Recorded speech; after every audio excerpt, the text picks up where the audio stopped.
Mesdames, Messieurs, bonsoir et bienvenue aux 20h de la télévision du Burkina. À la une de l'actualité ce soir, un anniversaire commémoré dans un contexte particulier. Les forces armées nationales invitent à la cohésion et à la solidarité au nom de la lutte contre le terrorisme. À la place de la Nation ce matin, il n'y a pas eu de parade militaire, mais un moment d'émotion à revivre dans quelques secondes. Ce 1er novembre marque également une fête dans l'église catholique, celle de tous les saints. À la cathédrale de Ouagadougou, on a surtout prié pour le repos des âmes des martyrs de l'insurrection et de la résistance au putsch. Notre clin d'œil au Salon international de l'artisanat ce soir nous fera voyager. L'ingéniosité des artisans africains force l'admiration des festivaliers. Oseriez-vous dormir sur un lit en corne de bœuf et vous draper du cuir marocain? Rendez-vous dans une vingtaine de minutes pour les réponses.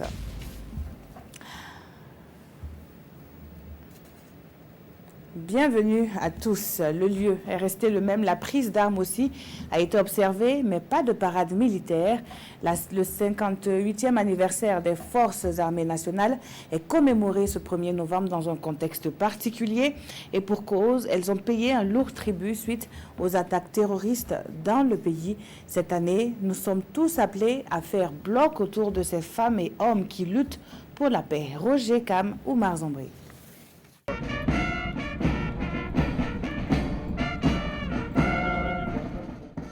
Le chef suprême des Forces armées nationales, Rochma Christian Kaboré, passe en revue la troupe déployée à l'occasion du 58e anniversaire de l'armée. En ce jour, 1er novembre 2018, la cérémonie est sobre, certes, mais pleine de solennité.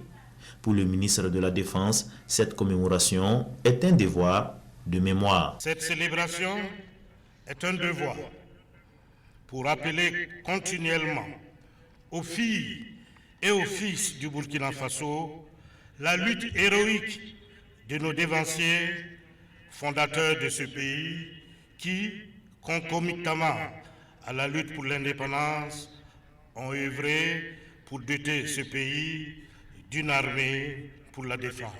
Cohésion et solidarité nationale autour des forces armées nationales dans la lutte contre le terrorisme. C'est le thème de ce 58e anniversaire des forces armées nationales. Un thème justifié par le contexte sécuritaire du moment, marqué par les nombreuses attaques terroristes contre le Burkina Faso. Face à cette menace, le chef suprême des forces armées nationales, le président du Faso, appelle les fils et filles du pays à se ressourcer dans les paroles de l'hymne national afin de mener une lutte sans merci contre les terroristes. Nous devons toujours nous rappeler nous-mêmes, nous avons un hymne national qui nous dit certains vont flancher, certains vont résister. La sueur, les échecs et le sang ont fortifié notre peuple courageux et fertilisé sa lutte. Nous devons laisser résonner ces mots-là permanemment dans nos têtes. Nous devons, au lieu chaque fois d'être dans la position critique, encourager nos forces de sécurité. Leur dire que si aujourd'hui le peuple burkinabé sort partout pour soutenir les forces de sécurité, c'est pour leur dire qu'il faut oser pour vaincre. Pour faire face au terrorisme devenu transfrontalier, les pays de la bande sahélo-saharienne ont décidé d'un commun accord la mise en place du G5 Sahel. La montée en puissance de cette force sous-régionale était prévue pour courant mars 2018, mais depuis, elle se fait attendre. Le G5 Sahel, dans sa mise en place, a eu un certain nombre de difficultés. La première difficulté était qu'il était important de mobiliser près de 400 millions d'euros pour pouvoir non seulement équiper les forces de défense et de sécurité des différents pays et assurer leur opérationnalisation en communication, en moyens logistiques, etc. Les fonds, sur le principe, ont été accordés, mais dans les faits, il y a encore des difficultés pour que ces fonds-là se mettent en place. Et je dois pouvoir vous rassurer que le président du Niger, que le président du G5 Sahel s'attelle à ce que vraiment nous puissions avancer dans ce point.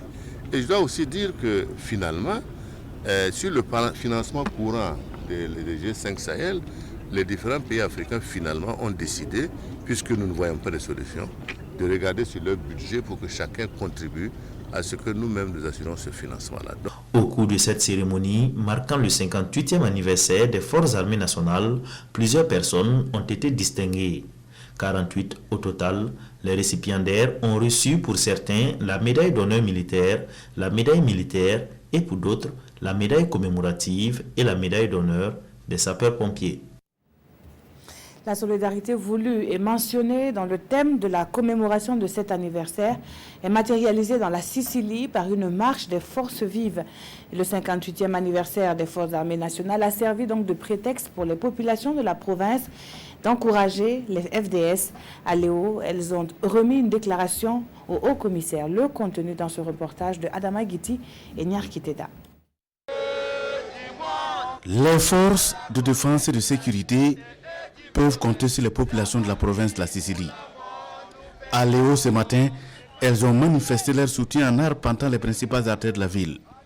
Jeunes, femmes de toutes les couches sociales adhèrent à l'initiative.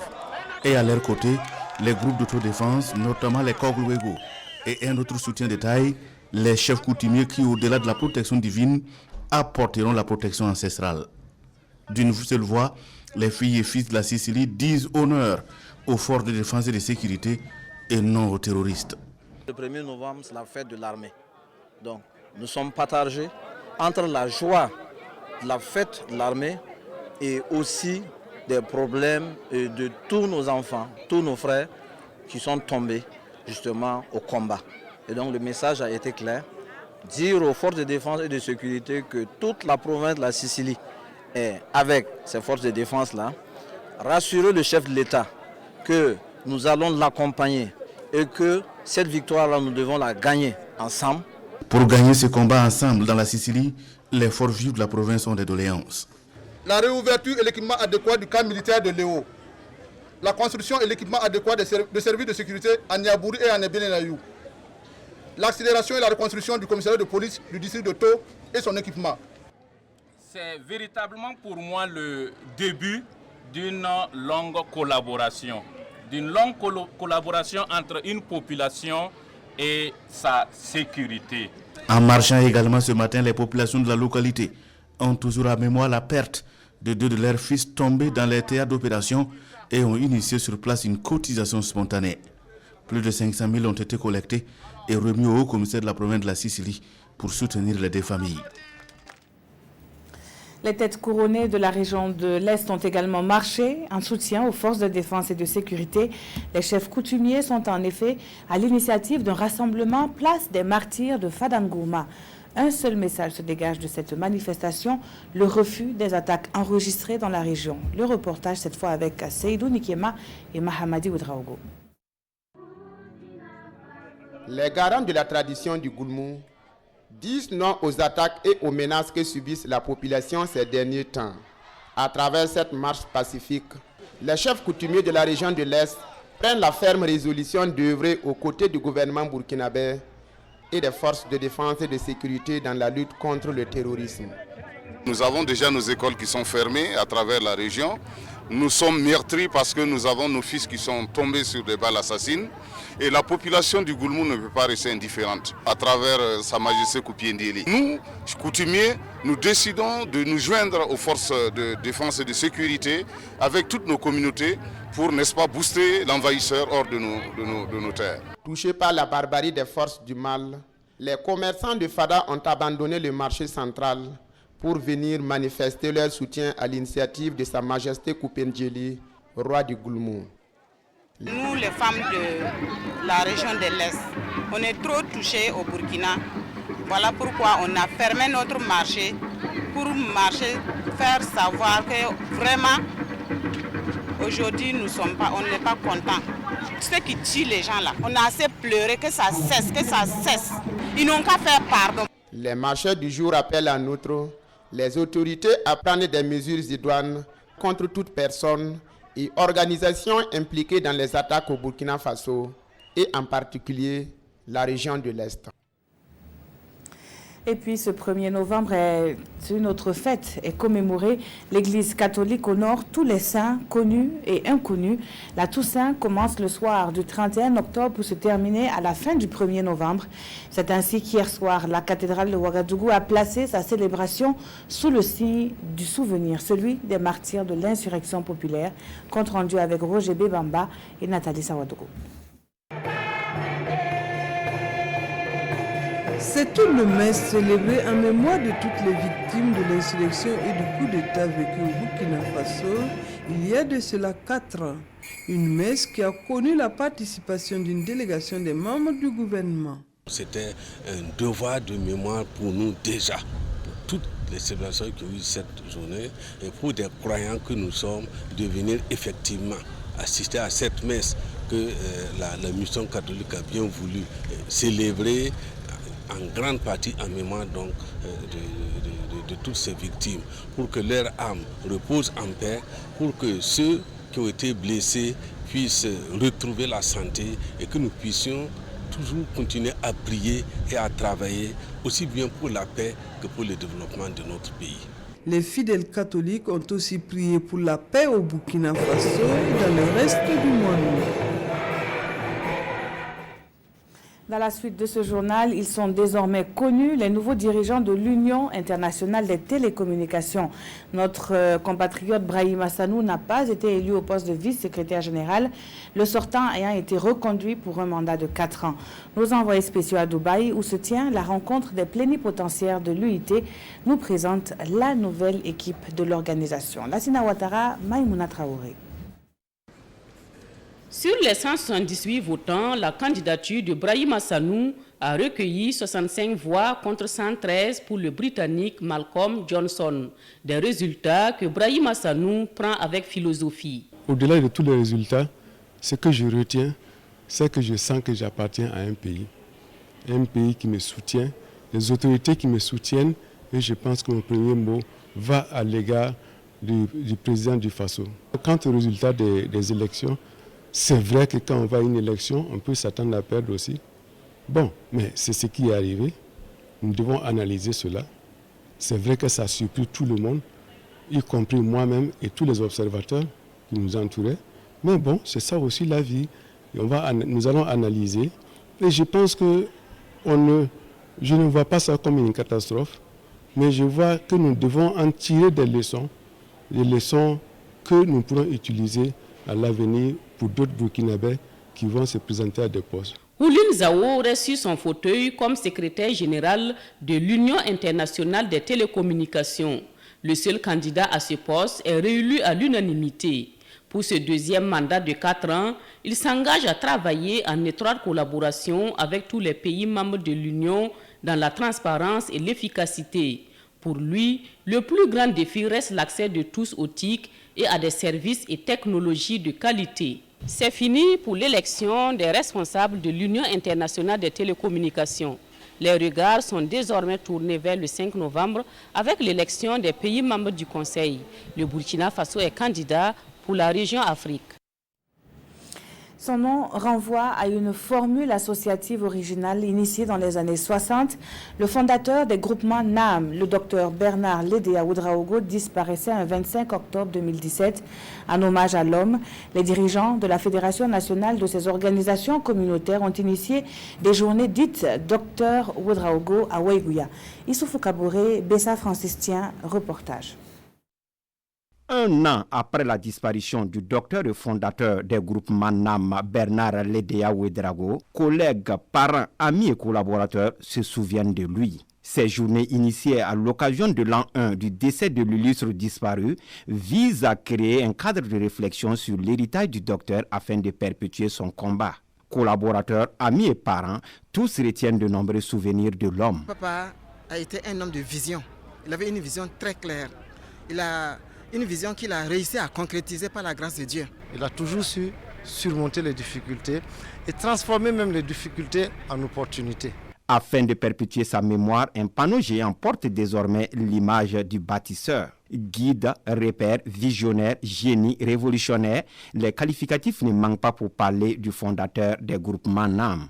Il a été révolutionnaire parce qu'il a su vivre avec les paysans, au sein des paysans, et traduire les aspirations des paysans en actes concrets. Selon le président du comité d'organisation, l'illustre disparu est entré dans l'histoire à travers son combat pour le développement du monde paysan. L'immense bibliothèque léguée à la postérité ne se consumera pas, un engagement pris par les héritiers du docteur. Le rendez-vous a aussi permis de récompenser les meilleures structures agricoles du Nord. Le Grand Prix Bernard Lédéa Ouédraogo est revenu à Yacouba Sawadogo, également lauréat du prix Nobel alternatif. À Ouagadougou, la communauté économique des États de l'Afrique de l'Ouest vulgarise son schéma de libéralisation des échanges commerciaux. L'espace entend ainsi booster les filières tomates, oignons et bétail dans ces pays membres. La CEDEAO peut compter sur la coopération allemande dans cette démarche. Amadou Ilboudo et Éléonore Ouédraogo nous font le point. Tous acteurs des filières bétail, oignons et tomates, ils s'approprient les nouveaux textes de la communauté économique des États de l'Afrique de l'Ouest, CEDEAO, sur le schéma de libéralisation des échanges commerciaux, le transit routier inter-État des marchandises et les documents de voyage requis dans les États membres. Venus de la Côte d'Ivoire, du Ghana, du Niger et du Burkina Faso, ces acteurs vont donc renforcer leurs connaissances sur les textes de la communauté. Il faut qu'ils se familiarisent avec ces instruments pour qu'ils puissent exercer correctement leurs activités commerciales, les activités de transport. Et le schéma donc donne cette possibilité aux produits du cru de circuler librement sans entrave. Donc il est important pour nous de réunir ces acteurs pour les informer des dispositions pertinentes du schéma de libéralisation des échanges. Il s'agit d'une phase pilote qui va aboutir à une étude diagnostique de la problématique des filières concernées. L'étude va déboucher à des conclusions et nous allons encore réunir les acteurs, cette fois-ci au-delà des 4 pays, donc qui va couvrir l'ensemble des pays de la CEDEAO pour partager les conclusions de l'étude de faisabilité. Et l'étude de faisabilité indiquera les activités qui doivent être entreprises pour que ce secteur puisse vraiment progressivement résoudre toute la problématique qui existe. Il est également prévu pour les années à venir la prise en compte de toute la filière agro-silvopastorale, notamment dans sa production, sa commercialisation et son transport frontalier. Et les entreprises évoluant dans ces filières et localisées dans la région du plateau central sont intéressées par cette information. La région possède désormais son guichet unique de facilitation des activités des entreprises et des actes de construire. Le bâtiment est à Zignaré et l'inauguration en images avec Siedi Laréenne sur un commentaire de Tanga Kafando. Avec l'ouverture de ce guichet de facilitation des activités des entreprises et des actes de construire, fini les longues distances et le temps d'attente pour les populations du plateau central. Un service dont la réalisation constitue le fruit des efforts conjugués des populations de la région, des autorités locales, du ministère en charge de l'habitat et celui en charge du commerce. Le CEFOR et le CEFAC, ce sont des guichets uniques qui permettent donc de réunir en un seul endroit l'ensemble de ceux-là qui doivent attribuer des actes qu'on aurait pu aller chercher au palais de justice, à l'urbanisme, au laboratoire, un peu partout. C'est à la fois aussi des guichets uniques qui permettent donc de donner les RCCM pour éviter qu'on soit obligé d'aller à la CNSS, d'aller au tribunal, aller voir un greffier. Tout ceci est rassemblé en un seul endroit. Aujourd'hui, il y a eu une réduction énorme donc des coûts de ces actes, parce que c'est à la fois le temps et le coût. Le plateau central sort donc de son isolement et pour le président de la Chambre régionale du commerce et d'industrie, tout sera fait pour que les habitants de la région s'inscrivent en droite ligne de la dynamique. La Chambre de commerce a fait en sorte que dans toutes les régions et dans toutes les provinces, qu'il y a des élus consulaires ou des délégués consulaires. Ce qui veut dire que la Chambre de commerce s'est rapprochée aux acteurs économiques. Ce qui nous permet aussi de former, ce qui nous permet aussi de sensibiliser, de donner des informations et pour les permettre aussi de quitter le secteur informel parce que ça va nous donner aussi un poids économique et de venir régulariser leur situation. Ça permet aussi aux impôts d'avoir l'élargissement de leur base imposable. Le plateau central est la 13e région à disposer d'un guichet unique CEFOR-CEFAC et il est annoncé très bientôt la construction du siège de la Chambre régionale du commerce et d'industrie. Une campagne de sensibilisation, c'est la stratégie du programme Voix pour la santé afin de promouvoir la santé sexuelle et reproductive des jeunes. Elle a été lancée à Ouagadougou et compte toucher toutes les couches sociales sur ce sujet encore tabou. On en sait plus avec Césaire Carfo et Vincent Kienrebego. Sensibiliser la communauté à la santé sexuelle et reproductive au profit des jeunes, c'est l'objet du programme Voix pour la santé. Une campagne mass média qui utilisera plusieurs canaux de communication, radio, télévision, presse écrite et réseaux sociaux pour une large diffusion du message. Tu fais quoi ici? Papa, on est venu pour demander des conseils. Mais quel conseil? S'il vous plaît, papa, ici c'est un centre d'écoute pour jeunes. Donc ici, nous les aidons à préserver la santé sexuelle et à éviter les maladies, les grossesses non désirées, les grossesses précoces. C'est un programme soutenu au Burkina Faso par l'organisation PP Global. C'est d'abord apporter l'information juste aux jeunes sur tout ce qui concerne la santé sexuelle et reproductive, en mettant à leur disposition des services adaptés à leurs besoins et en les orientant vers des prestataires de services qui sont formés pour les accueillir et les écouter et les accompagner dans leurs besoins. Je pense que c'est une opportunité également, à travers cette campagne, d'attirer l'attention des décideurs, que ce soit les responsables politiques, les responsables administratifs, les responsables coutumiers et religieux, toutes les cibles vraiment qui peuvent contribuer à faire en sorte que les jeunes prennent conscience qu'il est important qu'il ait une vie sexuelle saine. Le programme sera mis en œuvre en partenariat avec l'Union des religieux et coutumiers du Burkina et des associations de journalistes et de jeunesse qui luttent pour une éducation sexuelle et reproductive au profit des jeunes. Ils ne sont pas forcément liés à la sexualité, mais les fibromes peuvent dérégler le comportement. Comment se manifeste la maladie? Quelle prise en charge adéquate? Autant de questions qui seront posées ce soir en direct dans votre magazine Santé Mag. Suivez un extrait sélectionné par Lazare Pouya. Généralement appelé tumeur bénigne ou myome par les spécialistes de la santé, le fibrome utérin se développe au niveau de la paroi de l'utérus. C'est une affection fréquente qui touche surtout les femmes. Au centre hospitalier universitaire Yalado Ouedraogo, cette pathologie est souvent vue en consultation. En consultation, en 2017, nous avons enregistré 6% des consultations, tout venant pour fibrome uniquement. Mais cette estimation est sous-évaluée. À l'hôpital du district de Bordeaux également, le fibrome utérin est assez fréquemment rencontré lors des consultations. Concernant les interventions gynéco, nous avons actuellement les 3 trimestres passés enregistré 39,06%, soit 84 cas de fibrome sur 215 interventions gynécologiques. Pour l'ensemble des consultations externes, tout confondu, nous avons un pourcentage de 58,2%. Voilà donc Santé Mag, c'est pour ce soir à partir de 21h15 en direct sur la télévision du Burkina. Maïmouna Daoui et ses invités traitent donc des fibromes utérins. Ouvrons à présent notre page consacrée à la 15e édition du CIAO. À ce salon, il y a de l'originalité à l'image de ces meubles fabriqués à partir de cornes de bœuf. Au stand occupé par son concepteur, un Camerounais chercheur en artisanat, le lit et les fauteuils en cornes arrêtent plus d'un festivalier. Césaire Carrefour, Estelle Judith Sogba.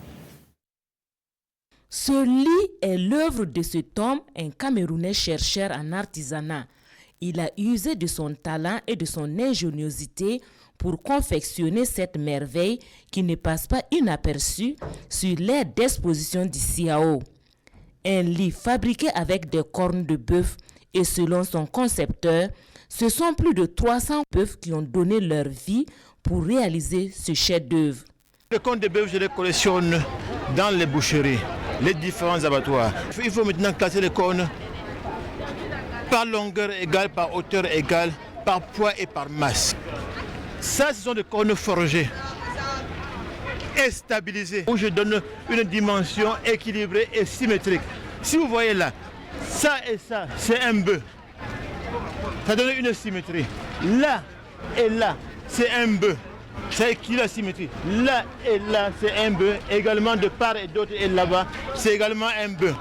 Ce qui fait que quand l'homme est couché sur ce lit, le centre de gravité diminue son poids à hauteur de 20%. Donc le lit ne peut supporter que le 1/20 du poids de l'homme qui est couché là. Pour donner forme à son œuvre, l'artisan utilise de la gomme arabique mélangée à des produits chimiques. L'orientation des forces. Quand vous voyez le lit vient là, jusque là, il va là, c'est-à-dire que la force du poids du lit est annulée. Et une nouvelle force est divisée à partir de ce niveau-ci, qui l'oriente là. Donc ce lit, même si vous mettez 100 sards de ciment sur ce lit, ça ne peut pas fléchir. Ce lit coûte 500 000 francs CFA. En plus de ce lit, il propose aussi aux visiteurs des fauteuils confectionnés avec de la même matière. Le cuir, c'est leur spécialité à eux. Les artisans marocains exposent leur savoir-faire à ce salon international de l'artisanat de Ouagadougou. Le CIAO est surtout une tradition pour ces ambassadeurs du cuir marocain qui disent ne rater aucune édition. Depuis sa première participation en 2013, Mohamed El Rani n'a plus manqué au rendez-vous du Salon international de l'artisanat de Ouagadougou, lui qui se présente comme l'un des ambassadeurs de la tradition du cuir du Maroc. À cette 15e édition, ce sont des chaussures et des ceintures qui constituent la principale gamme de ces produits. C'est cuir 100%. Et cette année, on en sommes venus avec une grande promotion. Il y a 10 chaussures, 2 chaussures avec 30 000 comme ça, 2 chaussures avec 30 000 et 4 chaussures avec 55 000. Il y a encore les mocassins, 2 avec 25 et 4 avec 45. Il y a encore d'autres motifs de mocassins, 2 avec 15 000 et 4 avec 28 000. Il faut venir, c'est la qualité et le prix. Pour ces Marocains, le CIAO est une opportunité unique en Afrique qui lui permet de s'ouvrir au reste du monde. Un rendez-vous pour répondre à d'autres rendez-vous, mais pour l'instant, l'heure est aux affaires et le bilan à mi-parcours est satisfaisant. Et son vœu le plus absolu, prolonger le temps du CIAO. Et puis, il y a cet autre événement majeur qui se tient au Burkina. Nous sommes à 3 étapes de la fin du 31e Tour du Faso. Les étalons cyclistes sont toujours en jaune après la 7e étape courue ce jour entre Orodara et Bobo Dioulasso. Salifou Belem, Souleymane Sanou et Kalfa Ouattara nous font le point. C'est sa 2e victoire d'étape sur le Tour du Faso 2018. Les Belges Timmy Debois s'imposent sur le boulevard à Bobo Dioulasso. Mais l'ambition du Belge est mesurée. Je pense que lui pense que c'est pas possible parce qu'ils sont à 1 minute 35 déjà. Donc, et l'équipe de Mathias est un très bon coureur, ils sont très forts. Donc ils ne pensent pas que ça va arriver. Dès les premiers kilomètres après le départ, la caravane s'anime. 2 coureurs prennent la clé des champs. Ils disputent le premier sprint à Samanga, à 2 minutes 10 secondes du peloton. Hamza Mansouri remporte le sprint. À l'entrée de Bobo Dioulasso, le peloton est à nouveau groupé. Il reste 40 km en circuit fermé à l'intérieur de la ville. Le deuxième sprint au premier passage sur la ligne d'arrivée voit la victoire d'un autre Algérien. Au dernier tour, le peloton est toujours groupé. Les derniers mètres sont âprement disputés.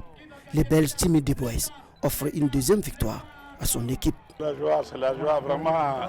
Avant les instants, les derniers instants, il y avait l'émotion. Nous avions peur avant la publication des performances, des résultats. Franchement, c'est une joie pour nous. Le ministère, depuis 2 ans, a mis en place un programme de dotation de vélos professionnels pour les cyclistes. Et vraiment, et puis actuellement, avec la vision qui est là, la formation. Nous pensons qu'avec ça, ça va permettre de mieux former nos cyclistes.